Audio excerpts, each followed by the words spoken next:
Good morning, everyone, and welcome to the Bluesource webinar on CORSIA.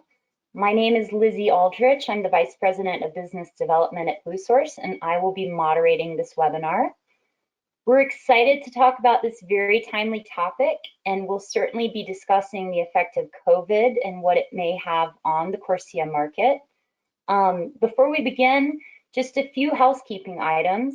If you have a question during the session, please write that question in the chat function of GoToMeeting and send it specifically to me, Elizabeth Aldrich. At the end, we'll do our best to address all of the questions during the Q&A session.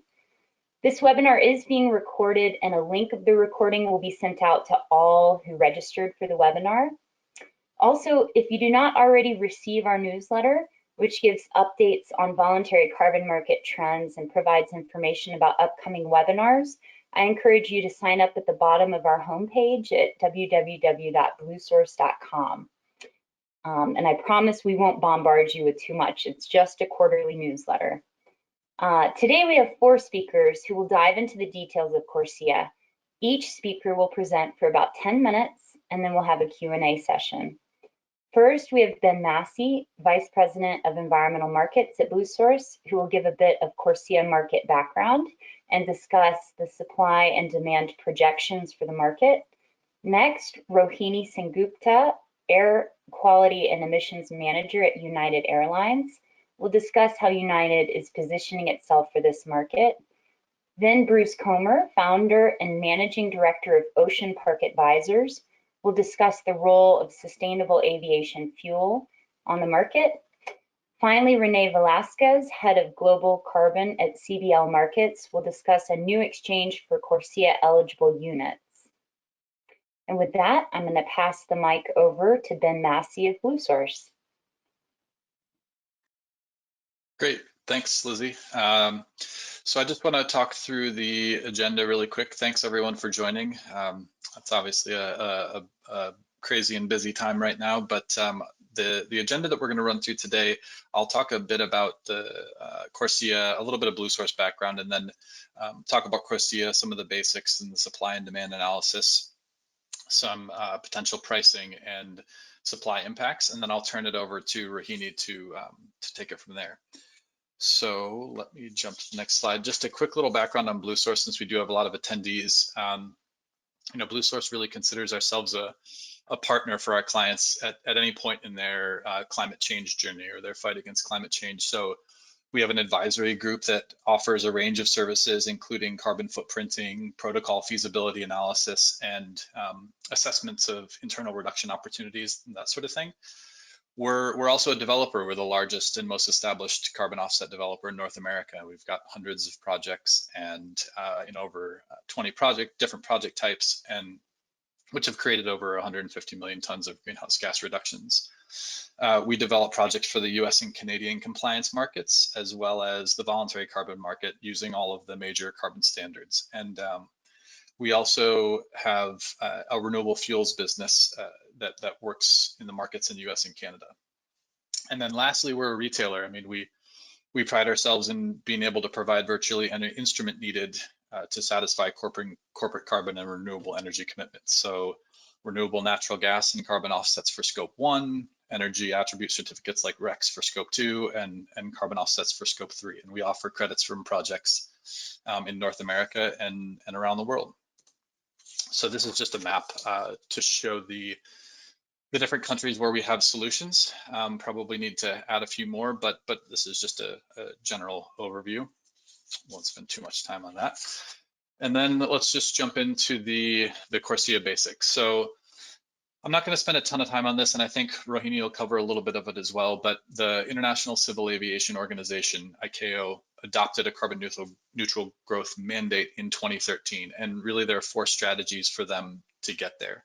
There are operational and technological efficiencies, which are the first 2 strategies, and then sustainable aviation fuels and market-based measures. So as you can probably imagine, since you're attending this webinar, the Carbon Offsetting and Reduction Scheme for International Aviation, or CORSIA, is the market-based measure. And a simple way to think about it is that the efficiencies and sustainable aviation fuels are ways that airlines can actually reduce their emissions and the market-based mechanisms are the CORSIA mechanism is essentially offsetting. So the program has a phased approach starting next year, which we'll talk a bit about now. So 2019 and 2020, this is as the program is originally designed and currently without any changes. The 2019 and 2020 years are the baseline. So that's the point from which the growth will be carbon neutral. And you can see then there are 3 phases after that. The first phase is the pilot phase starting next year, running for 3 years, and then a first phase after that. And then the second mandatory phase starts in 2027. So you'll note that the voluntary phase or the pilot phase and the first phase are voluntary, but it's important to note that so far 82 member states of ICAO have opted in, and they represent about 75% of global aviation activity. So even though the first 2 phases are voluntary, we do expect, it doesn't seem like there's going to be some significant participation in those 2 phases. As I mentioned, the 2019 and 2020 years are the baseline years, and airlines are going to calculate their baseline emissions from those years as currently mandated by the regulations. So ICAO established a CORSIA technical advisory body then to issue recommendations for the pilot phase on which carbon standards would be eligible for the pilot phase and other potential restrictions, which we received that guidance just a few weeks ago. So the technical advisory body, or TAB, recommended that the carbon standards VCS, ACR, CAR, Gold Standard, CDM, and the China Voluntary Emission Reduction Programs are immediately eligible. And there are a few other standards that were sort of had contingent eligibility, and a few that were invited to reapply. And actually, CORSIA is going to have another round of applications for standards to be approved now that they've done their first round. So potentially more standards could be added, but this is the immediately eligible list. The 2 most important factors, in addition to the eligible standards, are that a carbon project start date needs to be January 1st, 2016 or later, essentially. And there are no additional restrictions. The TAB did not recommend any additional restrictions beyond project type restrictions, I should say, beyond what the standards themselves submitted. So for all of the different project types submitted by each standard, all of those were approved by the technical advisory board. They didn't limit any project types. And then, I mean, just to note, I think we'd be remiss in not mentioning that there are very likely going to be some significant COVID-19 impacts to this market. I mean, the airlines emissions are going to be significantly reduced in 2020, and that's going to affect their baseline because as we mentioned, the 2019 and 2020 are the baseline years. So there's probably going to be some adjustment of that baseline calculation. Is it going to be a 2019 only baseline? Is there going to be another way that they're going to be able to calculate their baseline? It seems likely, because the baseline is going to have to be adjusted given this 2020 outlier year. And then realistically, there could be some reduced offset demand in the early years, depending on how long it takes the airlines to and the economies to sort of bounce back. This graphic is it's sort of a supply demand picture overlaid. So the blue bars are the offsetting requirement as anticipated by ICAO pre-COVID. So this is not taking into account potential ramifications from the pandemic, but this is sort of the pre-COVID situation. And you can see the significantly increasing offsetting requirements over the course of the program. And then the orange transparent shape overlaid is the range of supply that we've seen. These are estimates. We sort of aggregated estimates that we saw in the market for potential supply of credits from projects starting in 2016 through 2020. And as you can see, 60 million tons to 569 million tons. It's a massive range. And really that's due to the uncertainty around early stage projects that haven't generated credits yet, as well as projects that could potentially retroactively generate credits. And so I think there's some recognition that 60 million tons is probably a low estimate, and 569 million tons is probably a significant overestimate, because that just assumes all the projects that could generate credits that exist now that could generate credits do, all the pipeline projects come online. The estimates are based off of their project design documents, and those are usually an overestimate of the actual volume of credits that projects issue. So yeah, it's probably somewhere in between. But I think the takeaway is that the pilot phase is likely to be oversupplied. And I also should note that the TAB recommendations were only for the pilot phase. So this graph assumes that the supply could be pushed into future years or used in future years. And really, currently the TAB has only recommended these programs for the pilot phase, but there's some level of likelihood, I think, that that credits eligible for the pilot phase could also be subsequently eligible for future phases. And then I think the other important piece is that the pilot phase is just over 100 million tons of demand potentially. And again, it's pre-COVID, so that may change. But the entire voluntary market in 2018 was about 100 million tons. So while there is an oversupply likely of credits, this is almost doubling. In a few years of CORSIA demand, that's doubling the size of the voluntary market, right? Because it was 100 million tons in 2018. So even if there's an oversupply, we expect there to be some impacts, which we'll talk about in a minute. On the pricing side, ICAO forecasted pricing between $6 and $40 per metric ton over the life of the program. We think that's probably going to be high, especially in the early years.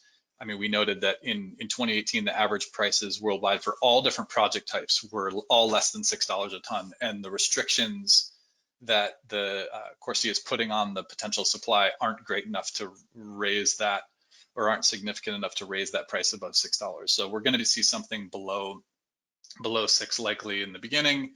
But we're not going to know until credits start to transact. And that'll happen as soon as the registries are updated. And I think Renee will talk a little bit about that in his presentation. And the last point here is just that the price is not going to be high enough to drive actual investment into sustainable aviation fuels. And Bruce will hit on this, so I won't spend too much time on it, but a $6 per ton carbon price is 5.7 cents per gallon of jet fuel, roughly. So even at $60 a ton and a 57 cent per gallon cost, that's not enough of a cost factor to make an airline switch from buying carbon to buying sustainable aviation fuel. So there are going to have to be other mechanisms to get sustainable aviation fuel more into the program. Just last slide for me is some questions that we think or areas we think may impact demand. So in conversations we've had, we think that there's a chance that airlines and buyers in the market are going to diversify their portfolio. In these markets, price is usually the main driver, but there are other reasons potentially to diversify, and ways in which airlines can diversify. So they can choose credits from multiple standards, right? Most of the credits are probably going to come from CDM and VCS, especially in the early years of this program, but there are other standards that airlines may choose to buy credits from. There are a lot of different project types, obviously, and while most of the supply may come from renewable energy projects and commercial and industrial project types, there are other project types like forestry that may where airlines may want to invest and buy credits. And then project location, there are obviously a lot of the credits are going to come from the Asia Pacific region. Are airlines going to diversify and buy credits from other countries and other continents? And then other, vintage and co-benefits of credits. There are other ways by which you can slice and dice and potentially create a portfolio of offsets. And so the reasons for diversifying, I think, are important too. I mean, first and foremost, it's a risk mitigation tool, like a mutual fund. If you're buying all your credits from one country or one project type, you may be at more of a risk, especially if you're forward contracting, than if you have diversified a little bit and have credits from different project types in different regions. Maybe, and these are just some ideas we've been bouncing around, but are airlines going to use their locations and major routes to align purchases to where they have local impact? So if it's a US carrier, are they going to buy from US projects in addition to international projects? Or if they fly to certain places, are they going to support projects in those jurisdictions? I guess we'll find out. And will there be customer pressure? I think there's going to be a little more transparency into the credits the airlines are using for their compliance. And so our customers, our passengers gonna look and see what airlines are doing, and could there be pressure coming from the customer side? Or is it going to be a marketing opportunity? Are airlines going to be able to talk about the projects they're supporting and really highlight some of the more charismatic projects that have co-benefits in addition to the lowest cost credits they might be buying? So the last point I'll make is just that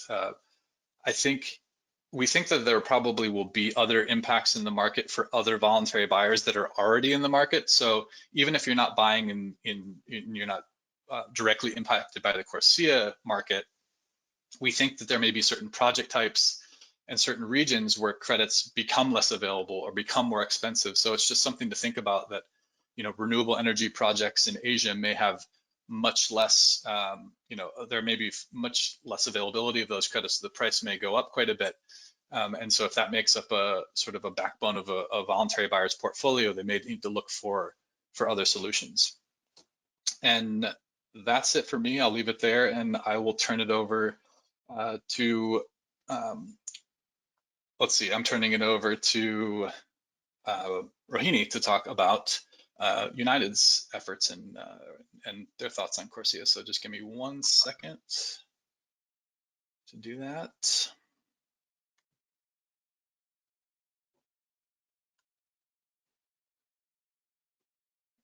There we go. Make percent.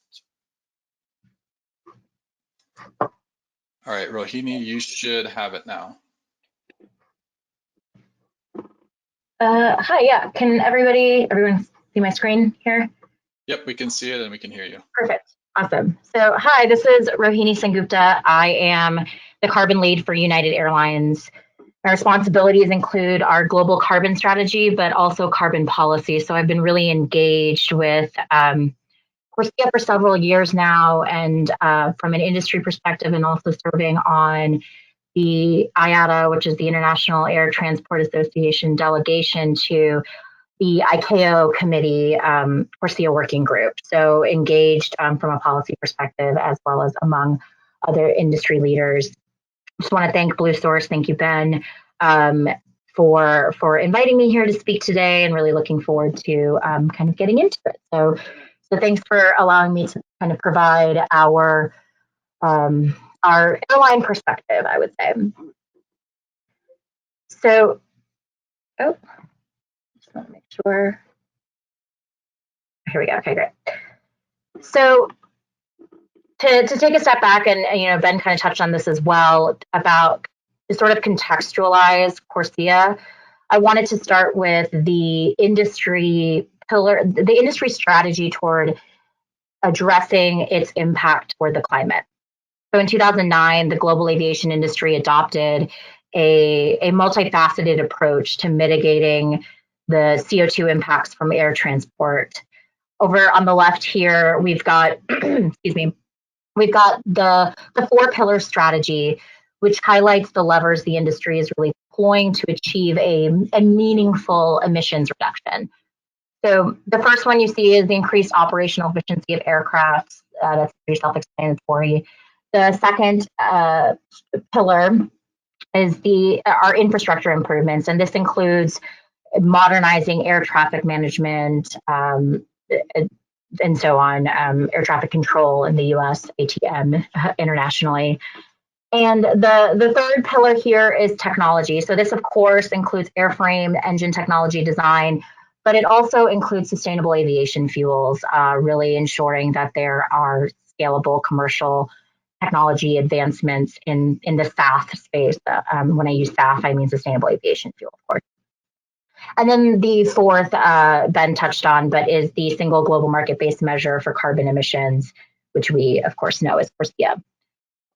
So if you look on the right here, what these pillars aggregate toward is to support a three-prong target toward mitigating the CO2 emissions from air transport.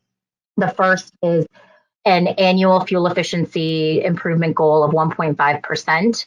And the industry has demonstrated itself to be on target there. That has been coordinated on an international level through IATA. The monitoring, rather, has been coordinated. The second is carbon neutral growth from 2020 onwards, and we discussed that. That's really the CORSIA goal. And then the third, and certainly most ambitious, is a long-term climate goal of 50% reduction in global emissions by 2050, and that's relative to 2005 levels.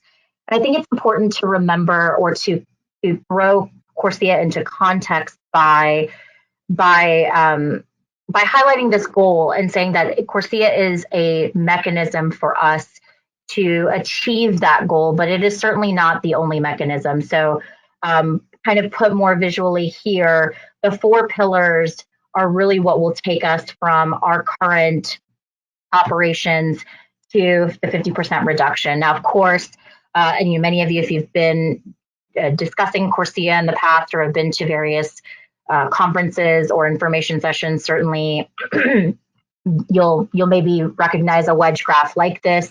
It was put into place kind of before or without anticipating the COVID-19 on the industry. So this is kind of a business as usual projection, but that projection suggests that there will be significant growth from an operational standpoint in the industry. So how do we achieve a reduction when we know that operations will increase? And what you see CORSIA doing here is acting as a bridge.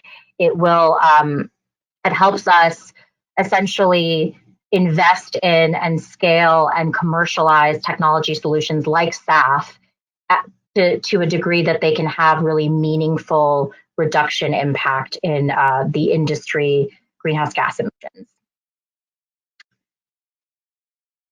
So moving on, and more specifically toward CORSIA and where CORSIA sits today, this is sort of an oversimplified graphic, but the airline community, the international airline community does continue to support CORSIA. CORSIA is really intended to be the preeminent scheme, global market-based measure for international aviation emissions, and the possibility of an alternate scenario of a patchwork of carbon schemes really would prove to be infeasible. So, from a political perspective, specifically at the ICAO level, CORSIA's viability really is strongly tied to ICAO member states ensuring essentially unilateral support and refraining from proliferation of regional carbon taxes. So CORSIA is intended to kind of coalesce and have a one standard for all of international emissions. And then, of course, elephant in the room, we're all sort of dialing in from our respective homes, hopefully. The additional and recent concern for CORSIA implementation is certainly surrounds the impacts of the global COVID-19 pandemic. And COVID-19, I don't think it's a surprise to anyone, and many of you know, has had significant and kind of crippling impacts on current aviation emissions or aviation operations. So the operational landscape of airlines around the world is very different right now than what we thought it would be, and certainly what we thought it would be at the time of implementation of CORSIA. So, we support, Ben had some of these potential ways of addressing COVID-19 within the context of CORSIA regulation. But from a United perspective, certainly we support IATA's position on the need to evaluate that impact in a way that honors the true intent of CORSIA. So to speak about the recent announcement from ICAO, the ICAO Council recently approved the list of CORSIA-eligible programs. And, generally speaking, we support a geographically and programmatically diverse set of robust and high-quality offset programs, gaining eligibility into CORSIA. And that's kind of what we think we've seen through the ICAO Council's formal adoption of the technical advisory body, which is the the independent technical body reviewing the CORSIA, the offset programs, the council approving the TAB recommendations.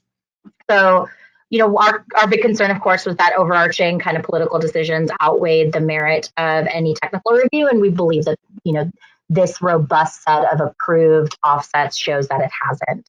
To sort of echo what Ben was discussing earlier, ICAO's decision has really been the key remaining piece that airlines have been waiting on to understand, exactly the cost burden of CORSIA and to get a sense of our purchasing options. We all have a good sense of a projected emissions growth. We all are currently probably adjusting that for the current operating scenario, but a larger airline like United may want to look at being proactive with CORSIA offset retirements, given the several-year window for emission unit cancellation. And cost really doesn't necessarily have to be the only driver for offset procurement.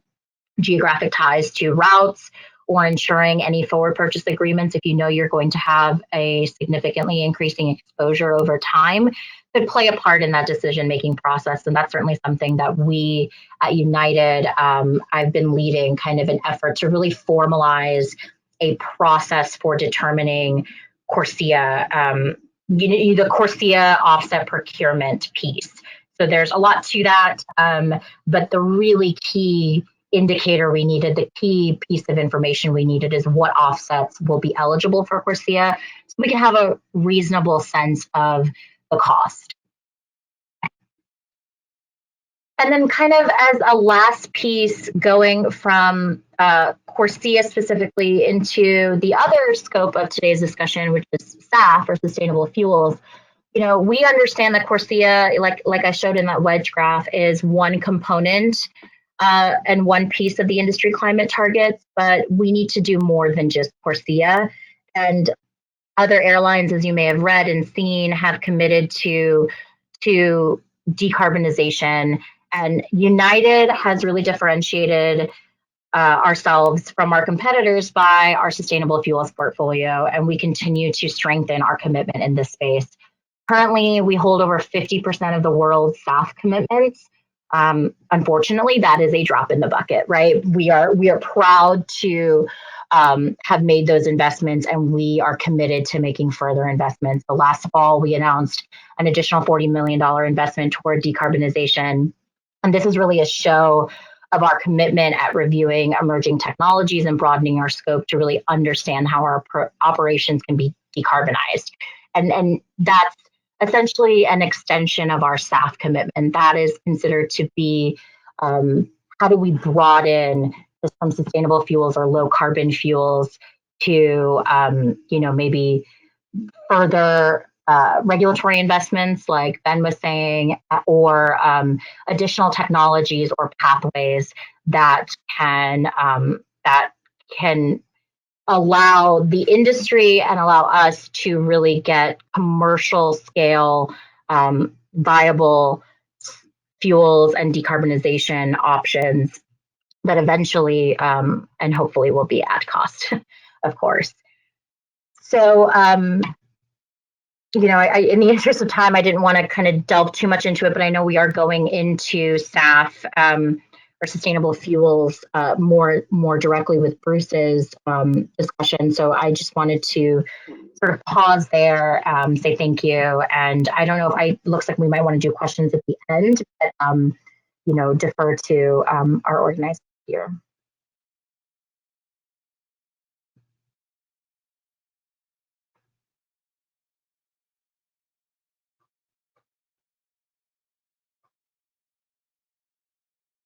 And I think if there isn't anything else, I know that I believe Bruce is next. Over to Bruce if he wants to share his screen.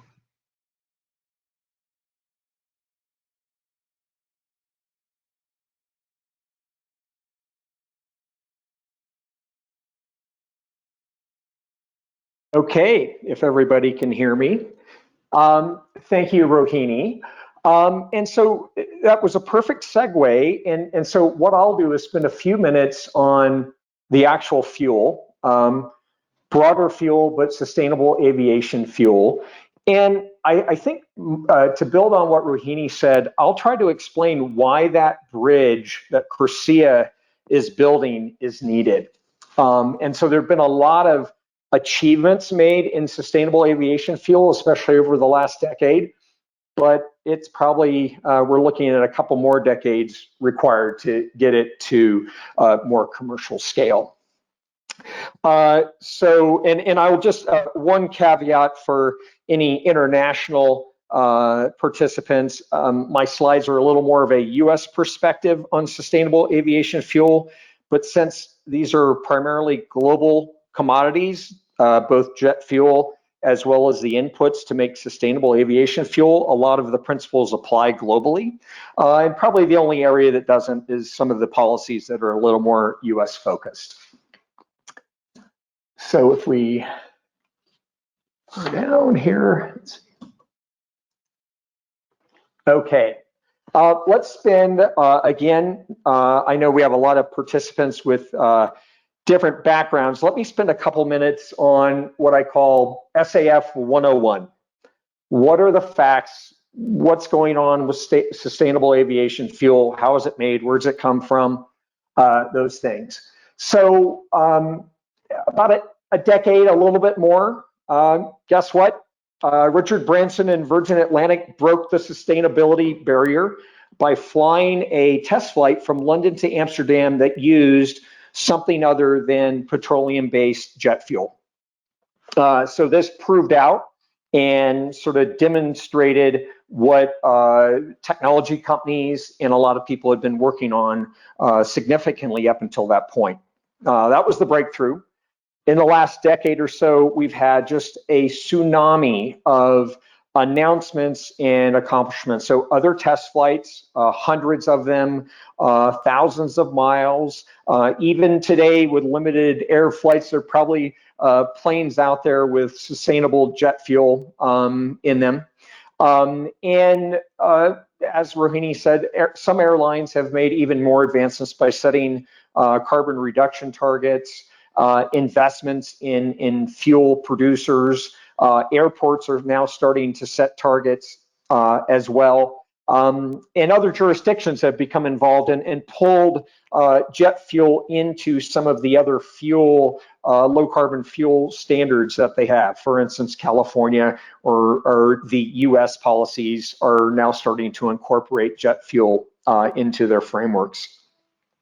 Well, why? What's the excitement? Well, SAF in some cases, and you know, this is more a theoretical maximum, but you could reduce the CO2 over the life cycle of petroleum jet fuel by up to 80%.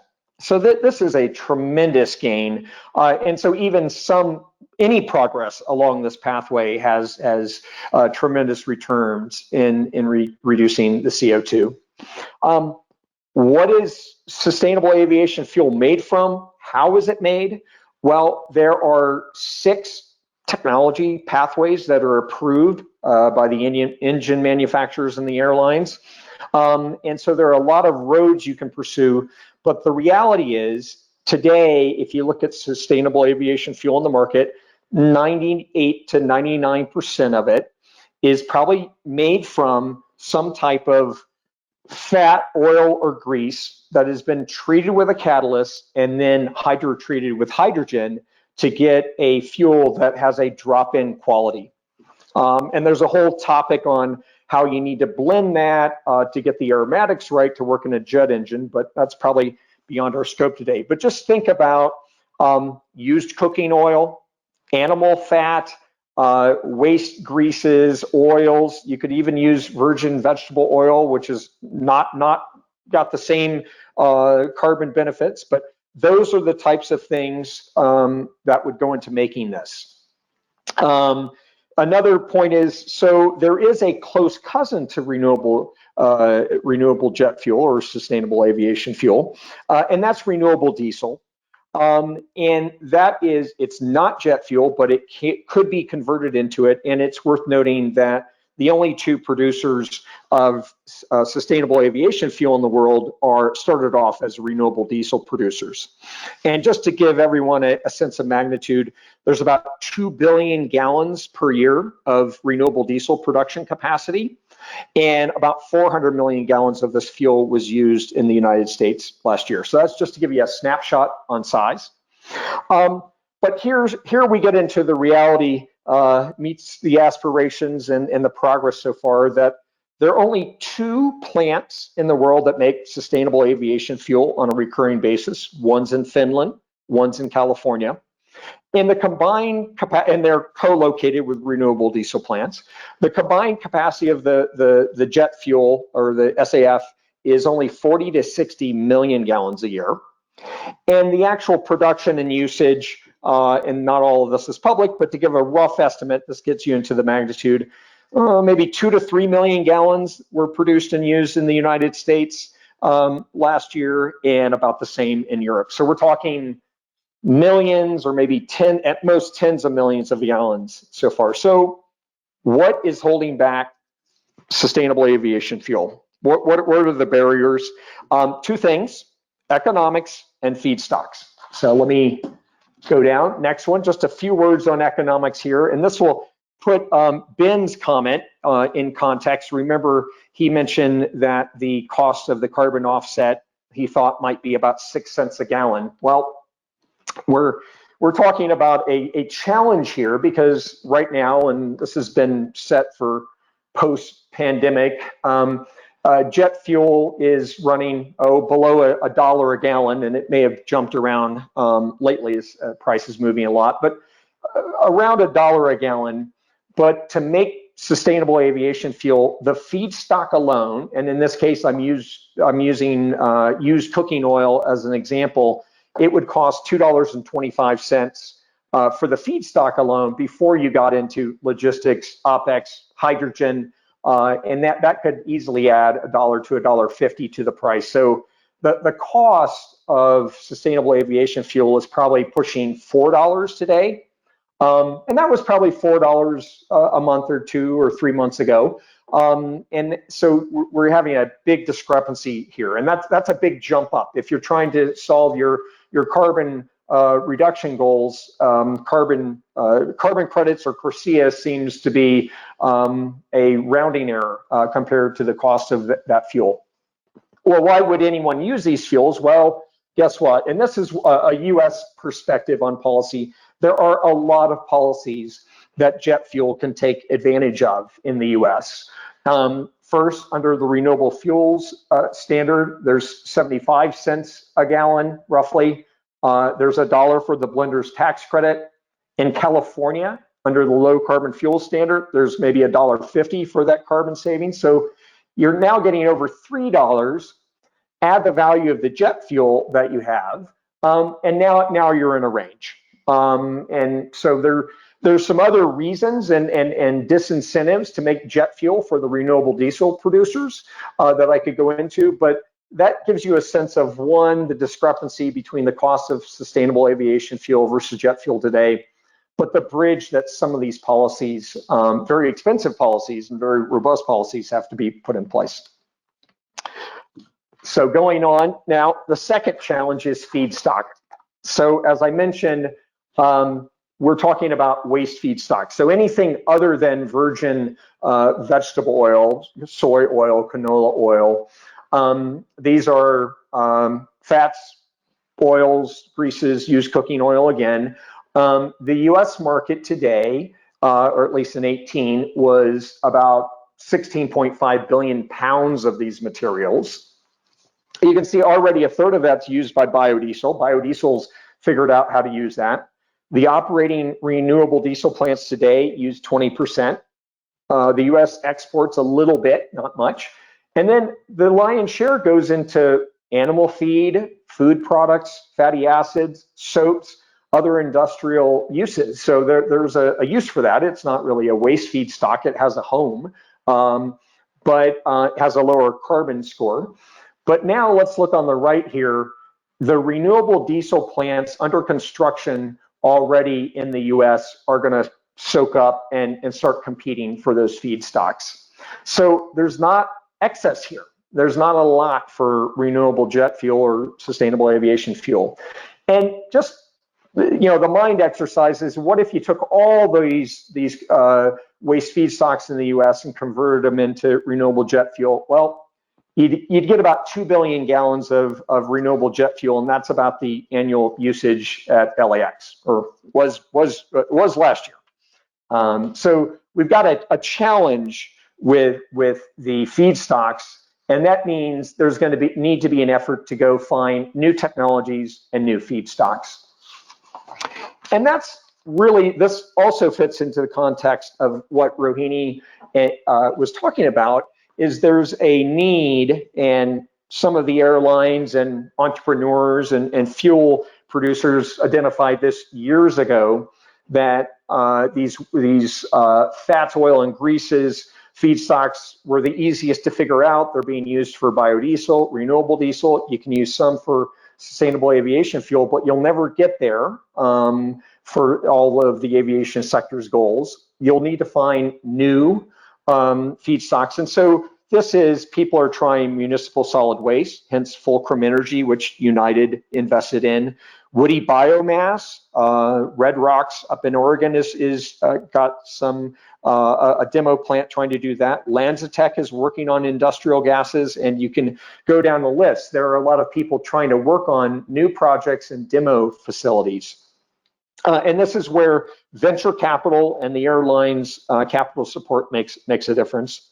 But again, coming back full circle to this bridge that CORSIA, the role that CORSIA plays as a bridge to these fuels, is this bridge is going to be decades, not years, because in our experience, and our firm has deep experience over decades with both ethanol and biodiesel, which are had to take building out new infrastructure for new fuels.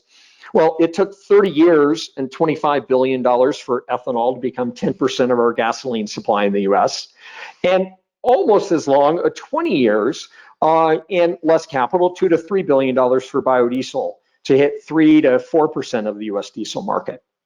So that's, to conclude, wrapping up, is there is a way forward. There is sustainable aviation fuel, small amounts. It's going to be expensive without policy support, but any great role for sustainable aviation fuel will take, it's going to be more medium to longer term, and will take a lot of effort. So I will hand off here and turn over to Renee. Thanks, Bruce. Can everybody hear me? Yes, we can hear you. Yep. You can hear me? Perfect. Okay, great. Let me see if I can share my screen. Let me know if you guys can see that. Yep, you're good. Good. Okay, cool. So thanks, guys. I really appreciate the opportunity to speak during this webinar, and thank you to Rohini and Bruce for such eloquent presentations. As Ben mentioned, I'd like to share with you just an overview in terms of the work that we're doing in terms of operationalizing the trade of these CORSIA emission units, as well as providing access for airlines to the voluntary carbon market. So I thought I'd give a little bit of background on our company, and we can begin with this slide here.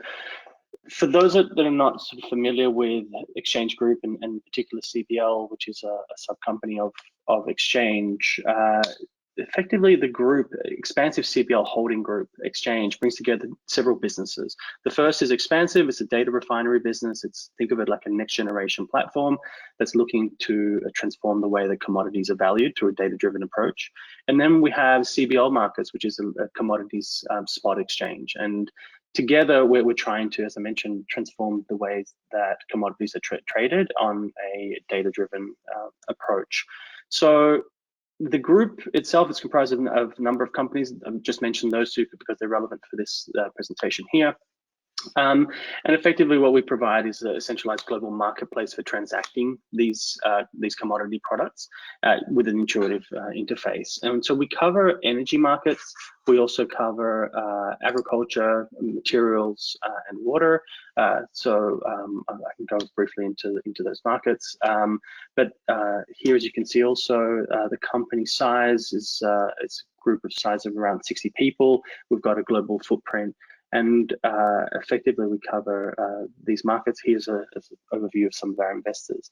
Now, specifically with regards to the aviation market, as it relates to this presentation here, we wanted to discuss with you guys and provide the audience with an overview of the solution that we've been building with IATA. So for those that are not aware, IATA is the International Air Transport Association.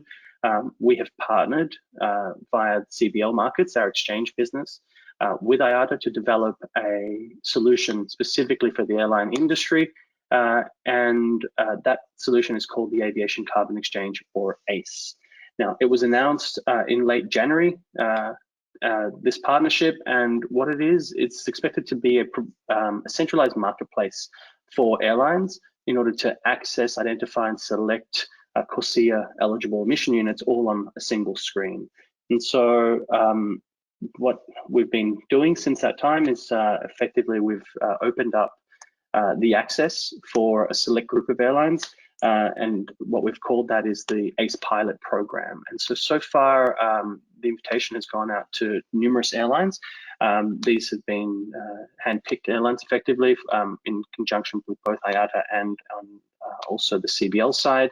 We've had a really positive response, certainly prior to COVID, and even despite the impacts of COVID, we still have a lot of airlines that are keen to actually sign up to the platform in order to get access to it and look at the transactional pricing on the screen for the various different instruments that are listed on there. So the ACE pilot members, which are purely airlines at this point in time, will gain access to the platform. The intention really here is, and this is really important, is that as an industry, and I speak for the broader carbon markets industry, we need to help to build the capacity across the aviation sector and help them to prepare for compliance. Obviously, Ben shared with you the forecast in terms of the demand, but a lot of airlines are maybe not as sophisticated as, say, some of the larger carriers. So Rahini's obviously provided the perspective from United's side of things, and obviously that's a very advanced airline, but there's a lot of others that haven't had exposure to carbon markets because they haven't been regulated under the EU ETS, for example, or they haven't had voluntary commitments. And so that's one of the key focus points for the ACE itself, to build the capacity in the sector and help them to prepare for compliance. So from here on out, the ACE pilot will continue through to sort of the end of June, and we're targeting a formal launch of the ACE at the IATA annual general meeting, which was to be held in Amsterdam in June of this year, but obviously due to impacts of COVID, that launch will be delayed, or that event should be delayed, I would say. But the launch for the ACE will continue in Q3, and we will open up the market access to all participants. That includes brokers, intermediaries, and project participants.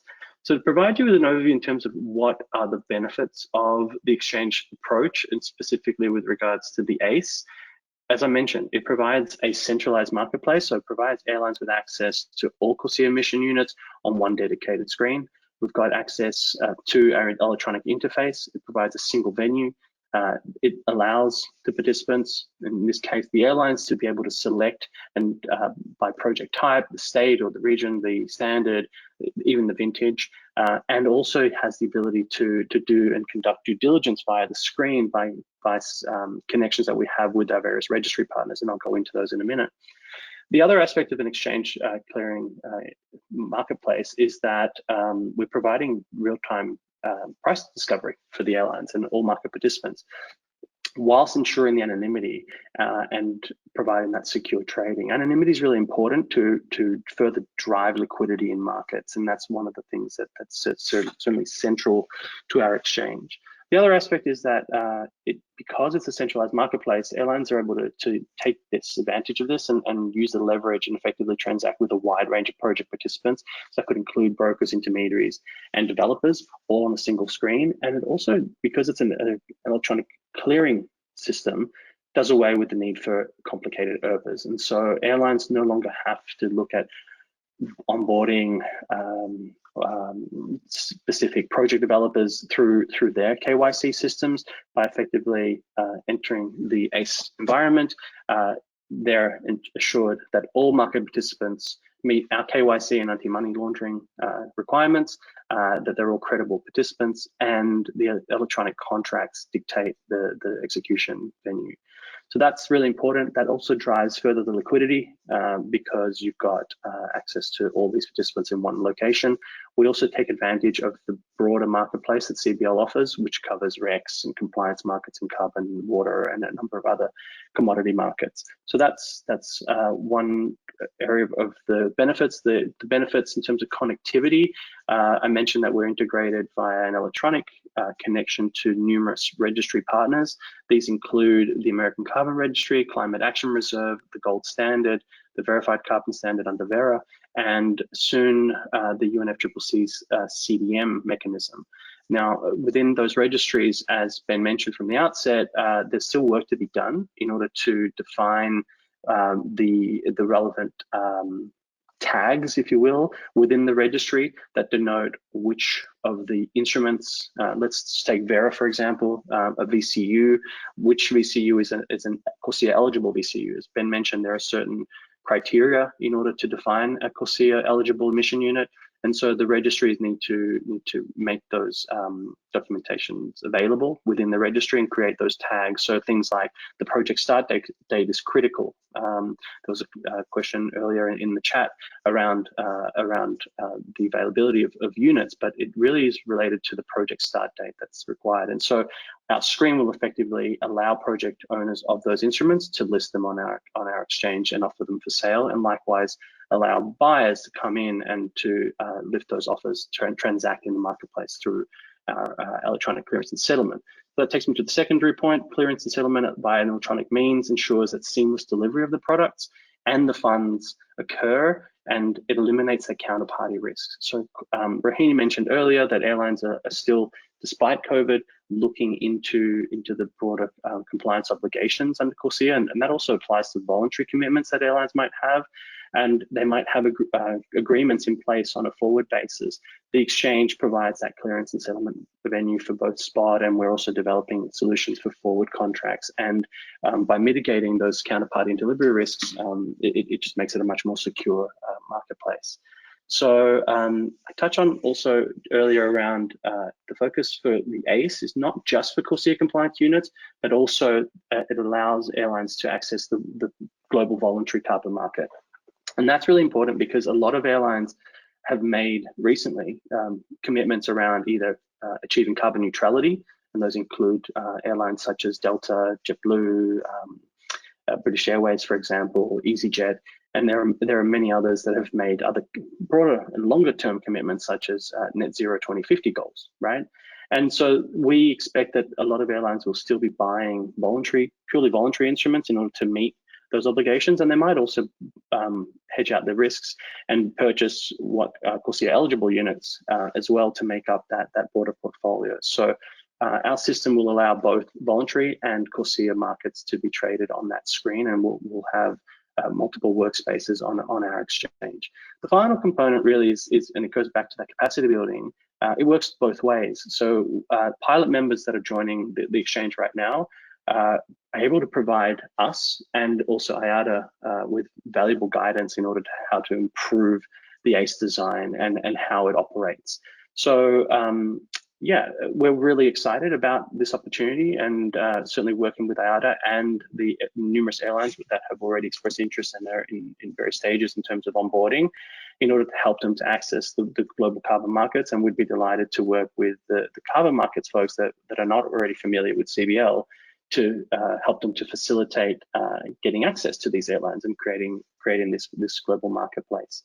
The final thing, sort of I wanted to add in here, because I get asked this a lot, is why would airlines want to join the ACE as opposed to just go through the sort of their friendly broker?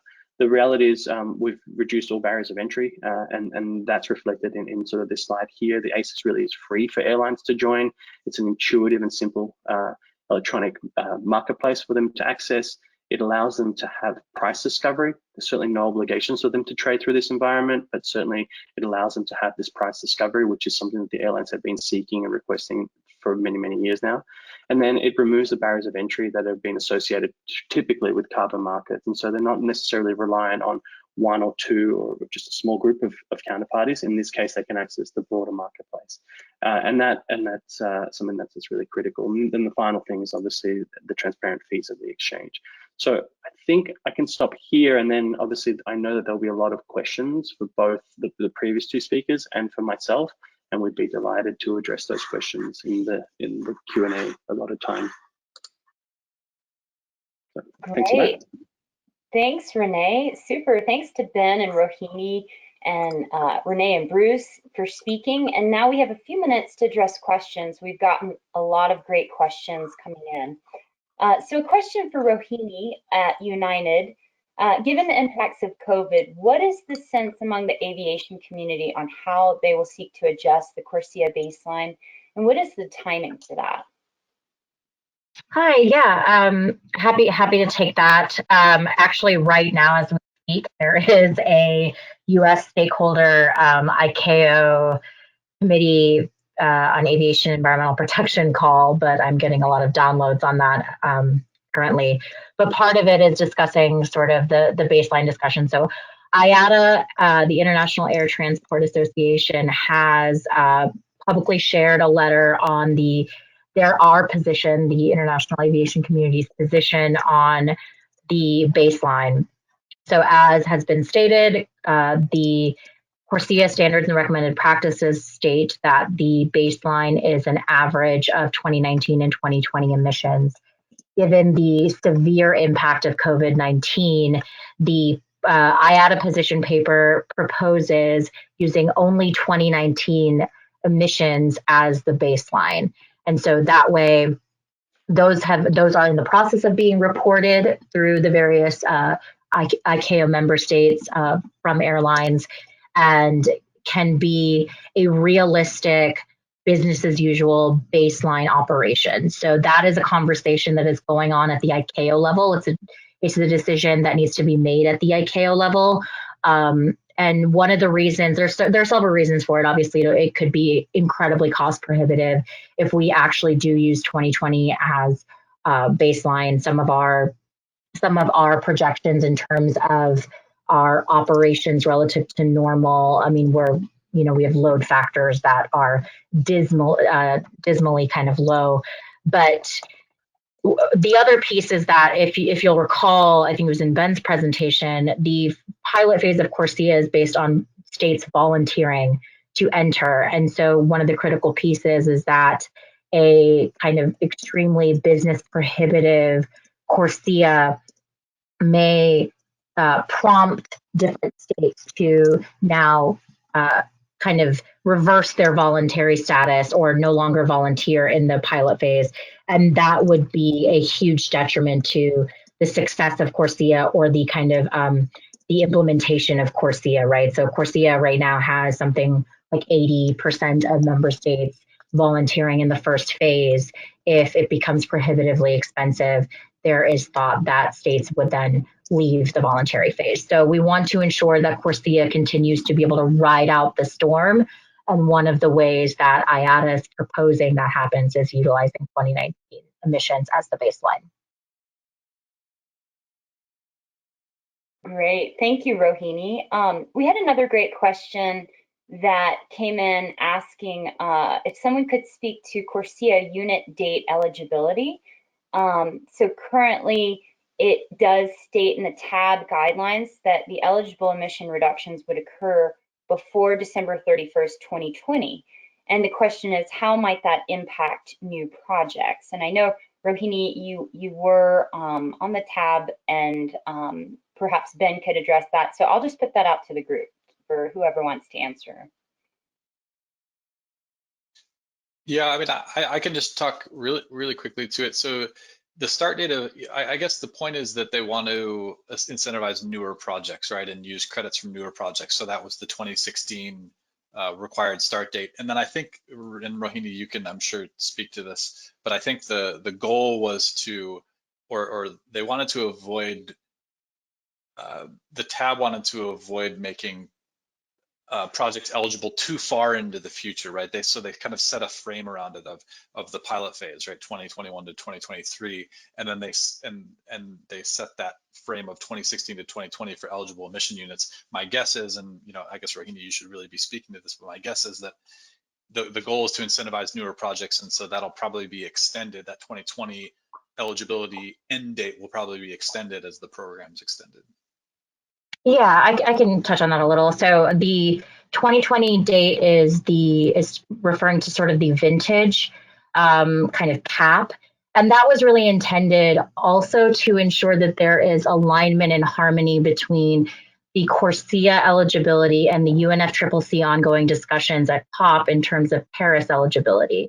And since there's been concern certainly in plenty of discussions at the ICAO level, and my understanding is plenty of discussions at the UNFCCC level about concern for double counting. And so the critical piece is to ensure that kind of eligibility on both sides is understood to be able to accurately capture how that accounting works. And so, yes, the tab has made it clear in their recommendations, and Council has made it clear that their intent is to open up eligibility beyond that 2020 vintage date, but it is contingent upon understanding decisions made at the UNFCCC level. So it was an effort to make an announcement now so airlines understood the eligible units now, but to allow a robust accounting system relative to Paris and COP.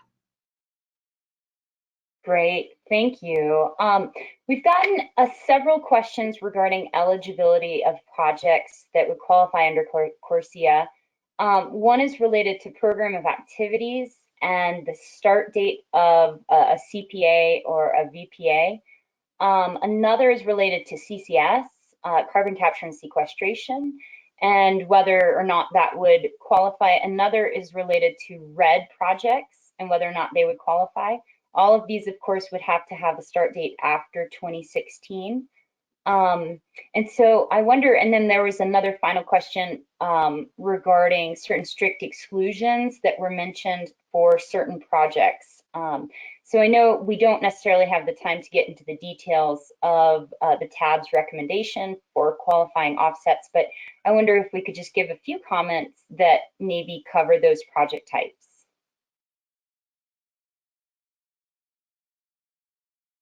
Yeah, I think because we don't have a ton of time to dive into each project type, I think the easiest way to address it now is just to say that there's sort of two restrictions for projects, right? It's the carbon standards themselves submitted a list of eligible project types that they wanted approved, and so in some cases, carbon standards excluded project types that they had under their voluntary program, or that they were the projects that existed under their standard. And so you can look at the guidance and see, and you can look at the submissions of each of the carbon standards and see what was included and what wasn't. So you can kind of determine eligibility that way.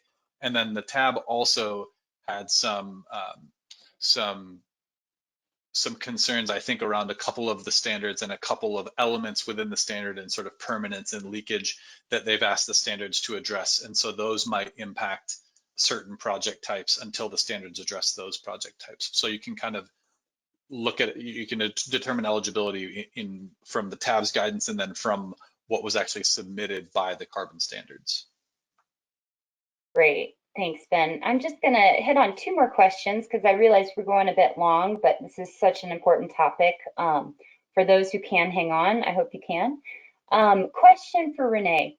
Can you tell us why you think that exchanges haven't succeeded in hosting more offset trades to date, and what you think that the new exchange for CORSIA eligible credits will do to change this situation? Yeah, and that's a really great question. So thanks for that. Look, the reality is, and Ben mentioned this earlier in his presentation, the size of the global voluntary carbon market was relatively small, even going back to 2018. And as a result of that small size, and also just the lumpiness of the market, it was a relatively illiquid marketplace.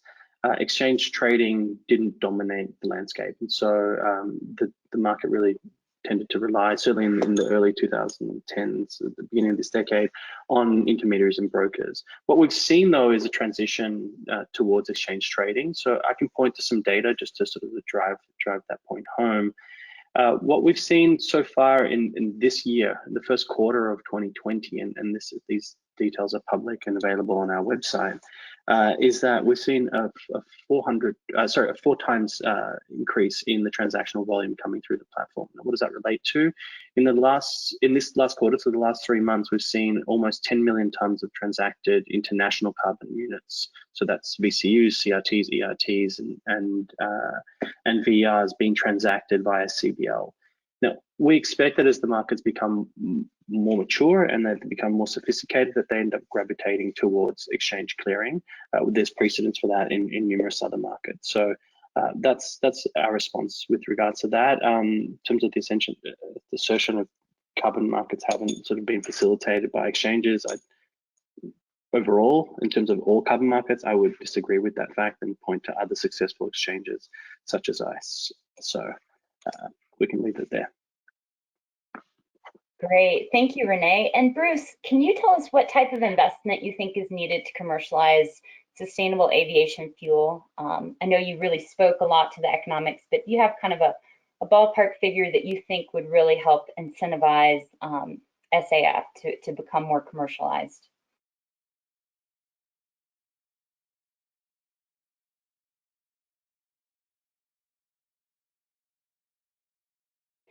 And Bruce, if you are talking, I think you're on mute because we can't hear you.